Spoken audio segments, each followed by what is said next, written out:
Hello കൂട്ടുകാരെ, ഇതാണ് കൊടകൻ ഇല. കൊടകൻ എന്ന് പറഞ്ഞാൽ ഒരു ഔഷധ ഗുണമുള്ള ഒരു ചെറിയ ചെടിയാണ്. നമ്മുടെ ഈ പാടവരമ്പത്തും അതുപോലെ ഈർപ്പമുള്ള ചതുപ്പ് സ്ഥലങ്ങളിലൊക്കെ ധാരാളമായി കാണാറുണ്ട്.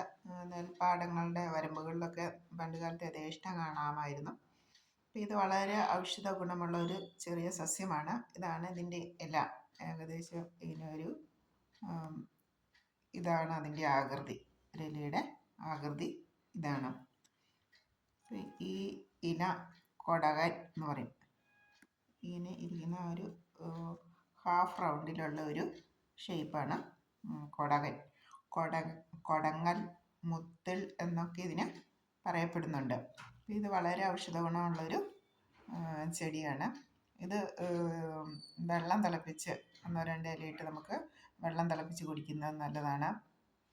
അതോടൊപ്പം തന്നെ ഇത് ഒരു 3-4 എണ്ണ എടുത്ത് 4 കുരുമുളക് ചേർത്ത് നമ്മൾ വെറും വയറ്റിൽ ദിവസവും രാവിലെ കഴിക്കുന്നത് രക്തസമ്മർദ്ദം കുറയ്ക്കുന്നതിന് സഹായകമാണ്. കൂടാതെ ഇത് നമുക്ക് ഇതിൻ്റെ നല്ല കിളുന്നില 1-2 എടുത്ത് അല്ലെങ്കിൽ ഒരു 3 എടുത്ത് നമുക്ക് രാവിലെ വെറും വയറ്റിൽ വൃത്തി ഒന്ന് ചവച്ചിറക്കുന്നതും അതും ആരോഗ്യത്തിന് അത്യുത്തമമാണ്. നമ്മുടെ ഓർമ്മശക്തി കൂട്ടും.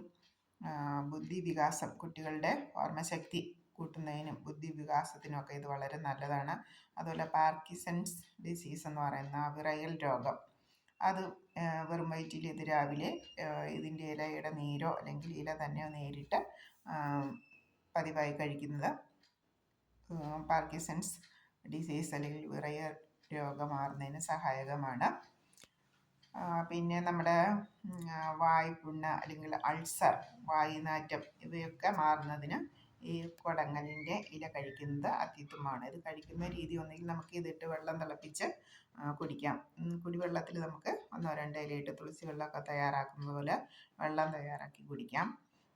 അതല്ലെങ്കിൽ ഇതിൻ്റെ ഇല നേരിട്ട് തന്നെ നന്നായിട്ട് എടുത്ത് കഴുകി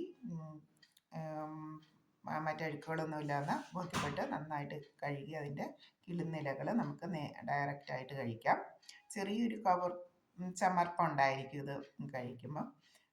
അതുകൂടാതെ നമുക്ക് ഇതിൻ്റെ ചമ്മന്തി ഉണ്ടാക്കാം. സാധാരണ നമ്മൾ ചമ്മന്തി അരയ്ക്കുന്നത് പോലെ തന്നെ തേങ്ങ, കാന്താരി മുളക്, ഒരു അല്പം വാളംപുളി, ഇത്രയും ചേർത്ത് ഇതിൻ്റെ ഇല ആവശ്യത്തിന് ഒരു പിടി ഇലയോ ചേർത്ത് നമുക്ക് ഇഷ്ടമുള്ള അത്ര ഇല എടുക്കാം. എന്നുവെച്ചാൽ കൂടുതൽ ഇല എടുക്കുമ്പോൾ അതിൻ്റെ ഒരു ചമർപ്പം ഉണ്ടായിരിക്കും.